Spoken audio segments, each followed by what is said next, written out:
नमस्कार. तर आज आपण पुन्हा एकदा एका नवीन रेसिपीसोबत भेटत आहोत. खरं तर आज आपण एक नाही तर 5 रेसिपी बघणार आहोत. तर आता मुलांच्या शाळा सुरू होत आहेत, त्यासाठीच मुलांच्या आवडीच्या चविष्ट आणि पौष्टिक रेसिपीज आज आपण पाहणार आहोत. त्यासाठी व्हिडिओ शेवटपर्यंत पहा आणि रेसिपीज आवडल्या तर व्हिडिओला लाईक करा, शेअर करा आणि चॅनलला नक्की सबस्क्राईब करा.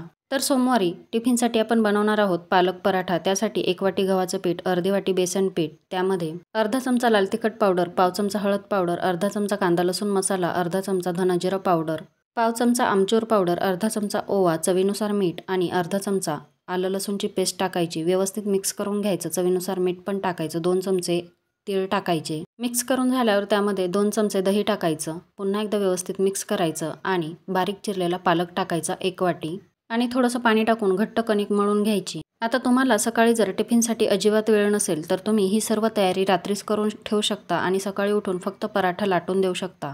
आता इथे कणिक मळून तयार आहे. 5 ते 10 मिनिटं भिजत ठेवायची आणि त्यानंतर पुन्हा एकदा व्यवस्थित मळून घ्यायची आणि पराठे लाटून घ्यायचे. पराठे लाटण्यासाठी एक छोट्या आकाराचा पिठाचा गोळा घ्यायचा आणि थोडंसं कोरडं पीठ भुरभुरून त्याचे पराठे लाटून घ्यायचे. तुम्हाला हवं असेल तर तुम्ही 4 पुडाचे सुद्धा पराठे. पालकाच्या पराठ्यामध्ये आपण दह्याचा वापर केल्यामुळे पालकाची विशिष्ट अशी चव मुलांना कळत नाही आणि त्यामुळे मुलं आवडीने खातात. आता इथं पराठा लाटून झालेला आहे. आपण पराठा भाजून घेऊया. त्यासाठी गॅसवरती तवा गरम करून घेतलेला आहे. आता लो टू मीडियम फ्लेमवरती पराठा सोनेरी रंगावरती छान भाजून घ्यायचा आहे आणि भाजताना त्याला तूप किंवा तेलाचा सुद्धा वापर करायचा. आपण तयार केलेल्या पिठाचे कमीत कमी 4 ते 5 पराठे आरामात होतात.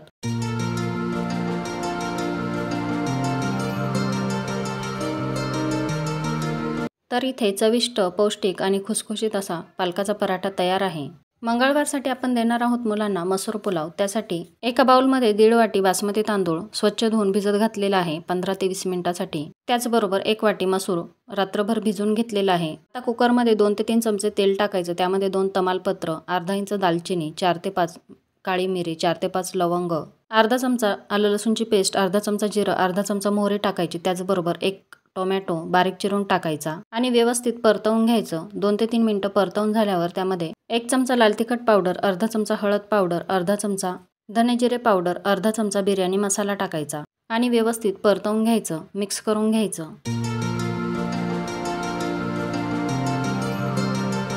परतवून झाल्यावर त्यामध्ये भिजवलेले अख्खे मसूर टाकायचे आणि पुन्हा एकदा व्यवस्थित परतवून घ्यायचं. त्यानंतर त्यामध्ये बारीक चिरलेली कोथिंबीर टाकायची आणि पुन्हा एकदा व्यवस्थित परतवून घ्यायचं आणि त्यानंतर भिजवलेला तांदूळ टाकायचा. पुन्हा एकदा व्यवस्थित परतवून घ्यायचं. चवीनुसार मीठ टाकायचं. तुम्हाला जर तांदूळ भिजत घालायचा आणि मग भात करण्यासाठी एवढा जर वेळ नसेल तर त्यासाठी तुम्ही शिल्लक असलेला भात असेल तो सुद्धा वापरू शकता. पण शक्यतो लहान मुलांना द्यायचा आहे तर नाही वापरला तर चांगलंच आहे. किंवा त्याऐवजी तुम्ही तांदूळ भिजत घालायची प्रोसेस स्किप करू शकता आणि डायरेक्ट भात कुकरला लावून द्यायचा आणि 3 शिट्ट्या करून घ्यायच्या. आता इथे तांदूळ व्यवस्थित परतवून झाले. त्यामध्ये 2.25 वाट्या पाणी टाकायचं 1.5 वाटी तांदळासाठी. आणि जर तुम्ही 1 वाटी तांदूळ घेतला तर त्यासाठी 1.5 वाटी पाणी टाकायचं आणि 2 वाटी घेतला तर 3 वाटी. व्यवस्थित मिक्स करून घ्यायचं आणि कुकरला झाकण लावून 3 शिट्ट्या करून घ्यायच्या. 3 शिट्ट्या झाल्यावर कुकर पूर्णपणे थंड झाल्यावरती तुम्ही पाहू शकता भात व्यवस्थित तयार आहे आणि आपला टिफिन सुद्धा तयार आहे. बुधवारसाठी आपण टिफिनला बनवणार आहोत रेड सॉस पास्ता, तोही भरपूर भाज्या घालून. आता इथे पातेल्यामध्ये पाणी घेतलेलं आहे. त्यामध्ये चवीनुसार मीठ टाकायचं आणि 1 वाटी पास्ता टाकायचा. पास्ता व्यवस्थित बॉईल करून घ्यायचा. पास्ता बॉईल होईपर्यंत कढईमध्ये 2 चमचे तेल घ्यायचं आणि 1 चमचा बटर टाकायचं.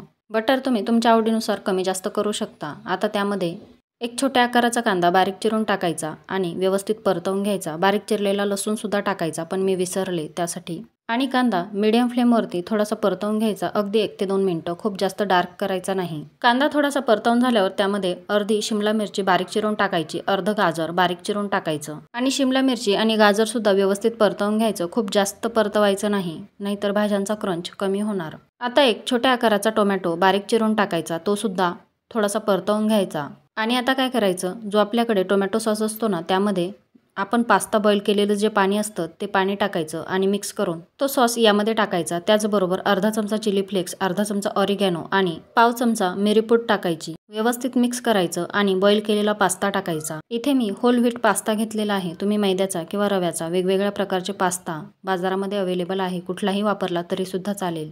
2 मिनिटं व्यवस्थित परतवून घ्यायचं आणि आता इथे पास्ता तयार आहे. आणि त्याचबरोबर आपण भरपूर भाज्या मुलांना खायला घातल्या याचं समाधान देखील तयार आहे। आता मुलांना भरपूर चीज आवडतं, त्यासाठी थोडंसं चीजसुद्धा वरतून टाकायचं आणि पुन्हा एकदा व्यवस्थित मिक्स करायचं, म्हणजे चीजी आणि क्रीमी पास्ता तयार होतो। पास्ताची संपूर्ण डिटेल रेसिपी, सॉस कसा तयार करायचा आणि पास्ता कसा तयार करायचा याची रेसिपी चॅनलवर ऑलरेडी अपलोड केलेली आहे। लिंक डिस्क्रिप्शन बॉक्समध्ये देत आहे, तुम्हाला हवं असेल तर तुम्ही जाऊन पाहू शकता। आता गुरुवारसाठी आपण बनवणार आहोत अगदी पौष्टिक रेसिपी मुगाचे डोसे आणि त्याचबरोबर चटणी देखील। त्यासाठी एका बाउलमध्ये 1 वाटी अख्खे मूग आणि अर्धी वाटी रेशनचे तांदूळ घेतलेले आहे। स्वच्छ धुवून रात्रभर भिजत घालायचे आहे किंवा कमीत कमी 6 ते 7 तास तरी व्यवस्थित भिजले गेले पाहिजे। आता रात्रभरानंतर तुम्ही पाहू शकता सकाळी अगदी टम्म फुगलेले आहे मूग। आता एका मिक्सरच्या भांड्यामध्ये काढून घ्यायचे आणि एकदम बारीक दळून घ्यायचे। खूप जास्त बारीक दळलं जात नाही, पण कमीत कमी रवाळ टेक्स्चर येतं तिथपर्यंत तरी दळून घ्यायचं। आता इथे तुम्ही पाहू शकता दळून झालेलं आहे। त्याचप्रमाणे शेवटी जे मूग दळायचे राहिलेले आहे त्यामध्ये 8 ते 10 लसणाच्या पाकळ्या, अर्धा इंच आलं बारीक काप करून टाकायचं, 6 ते 7 हिरव्या मिरच्या टाकायच्या, थोडीशी कोथिंबीर आणि थोडीशी कढीपत्ता पण टाकायचा आणि थोडंसं पाणी टाकून हे देखील व्यवस्थित वाटून घ्यायचं। तुम्ही पाहू शकता व्यवस्थित वाटलं गेलेलं आहे। आता व्यवस्थित मिक्स करून घ्यायचं सर्व बॅटर एकत्र आणि त्यामध्ये चवीनुसार मीठ टाकायचं आणि थोडंसं पाणी टाकून कन्सिस्टन्सी ॲडजस्ट करून घ्यायची। जसं आपण नेहमी डोसा बनवण्यासाठी बॅटर तयार करतो अगदी तशीच कन्सिस्टन्सी बनवून घ्यायची। आता तुम्हाला जर सकाळी वेळ नसेल तर तुम्ही इथपर्यंतची प्रोसेस आदल्या दिवशी रात्रीच करून ठेवू शकता, म्हणजे आदल्या दिवशी दुपारीच मूग भिजत घालायचे आणि रात्री दळून जसं आपण इडलीचं बॅटर रात्री तयार करून ठेवतो तसंच तयार करून ठेवायचं। डोसा तवा घ्यायचा, तो व्यवस्थित गरम करून घ्यायचा, गॅसची फ्लेम मंद करायची आणि थोडंसं पाणी टाकून तव्याचं टेम्परेचर कमी करून घ्यायचं। त्यानंतर अर्धा चमचा तेल टाकायचं, ते सुद्धा व्यवस्थित सर्व बाजूनी पसरवून घ्यायचं आणि त्यानंतर 1 ते 2 चमचे बॅटर टाकायचं आणि डोसा पसरवून घ्यायचा। तुम्हाला जेवढा मोठा डोसा करायचा आहे तेवढं जास्त बॅटर टाकायचं आणि व्यवस्थित पसरवून घ्यायचं।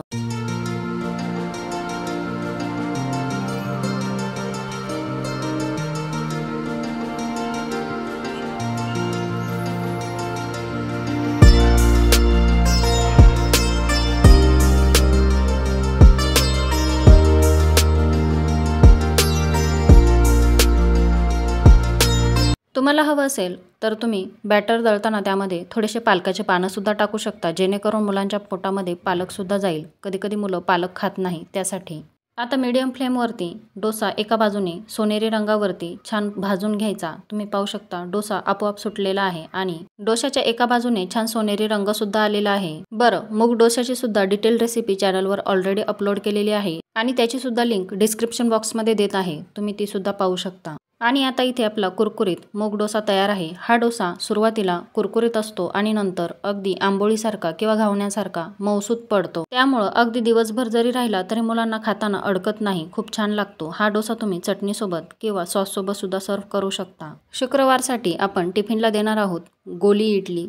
त्यासाठी एका बाउलमध्ये 1 वाटी पोहे घेतलेले आहे। पोहे नेहमीचेच आपण कांदे पोहे खाण्यासाठी वापरतो तेच। पोहे स्वच्छ धुवून घ्यायचे, पाणी काढून टाकायचं आणि पोहे भिजत ठेवायचे। त्याचबरोबर एका वाटीमध्ये मी अर्धी वाटी रवा घेतलेला आहे आणि अर्धी वाटी दही घेतलेलं आहे। व्यवस्थित मिक्स करून घ्यायचं, म्हणजे थोडक्यात दह्यामध्ये आपल्याला रवा भिजवून घ्यायचा आहे। आता रवा भिजेपर्यंत इथे आपले पोहे सुद्धा व्यवस्थित भिजून झालेले आहे। आता भिजलेले पोहे हातानेच थोडेसे कुस्करून घ्यायचे, म्हणजे स्मॅश करून घ्यायचे। आता तुम्ही पाहू शकता जसं आपण कणकेचा गोळा तयार करतो अगदी तसाच पोह्यांचा गोळा तयार झालेला आहे। त्यामध्ये जे आपण रव्याचं मिश्रण तयार करून ठेवलेलं आहे, रवा आणि दह्याचं, ते मिश्रण टाकायचं आणि त्याचबरोबर अर्धा चमचा काळे तीळ टाकायचे आणि चवीनुसार मीठ टाकायचं, व्यवस्थित मिक्स करून घ्यायचं। बरं, हे मिश्रण तुम्हाला जरासं पातळ वाटलं तर त्यामध्ये तुम्ही आणखी जास्त रवा वापरू शकता, काही प्रॉब्लेम होत नाही।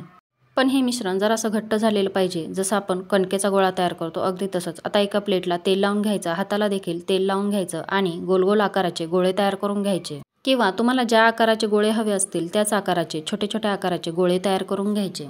आता इथे तुम्ही पाहू शकता सर्व गोळे तयार करून झालेले आहे। एका कढईमध्ये मी अर्धा ग्लास पाणी स्टँड टाकून ठेवलेलं आहे, ते बॉईल करून घेतलेलं आहे। त्यावरती ही प्लेट ठेवायची, वरून झाकण ठेवायचं आणि 10 मिनिटं व्यवस्थित बॉईल करून घ्यायचं, स्टीम करून घ्यायचं आणि 10 मिनिटानंतर तुम्ही पाहू शकता गोळे स्टीम होऊन तयार आहे। आता गोळे काढून घ्यायचे। कढईमध्ये 2 चमचे तेल टाकायचं। तेल व्यवस्थित गरम झाल्यावर त्यामध्ये अर्धा चमचा मोहरी टाकायची, अर्धा चमचा जिरे टाकायचे। जिरे मोहरी व्यवस्थित तडतडल्यावर त्यामध्ये चिमूटभर हिंग टाकायचा, 7 ते 8 कढीपत्त्याची पानं टाकायची, 2 ते 3 हिरव्या मिरच्या थोड्याशा लांब कापून टाकायच्या, अर्धा चमचा चिली फ्लेक्स टाकायचे आणि 2 चमचे पांढरे तीळ टाकायचे। व्यवस्थित परतवून घ्यायचं आणि तयार केलेली इडली टाकायची त्यामध्ये आणि व्यवस्थित मिक्स करून घ्यायचं। आणि 2-3 मिनिटं व्यवस्थित परतवून झाल्यावर त्यामध्ये बारीक चिरलेली कोथिंबीर टाकायची भरपूर। याची सुद्धा डिटेल रेसिपी चॅनलवर ऑलरेडी अपलोड केलेली आहे, लिंक डिस्क्रिप्शन बॉक्समध्ये देत आहे, तुम्ही पाहू शकता। यापैकी एक जरी रेसिपी तुम्हाला आवडली असेल तर जास्तीत जास्त लाईक करा, शेअर करा आणि चॅनलला सबस्क्राईब करा। बाय।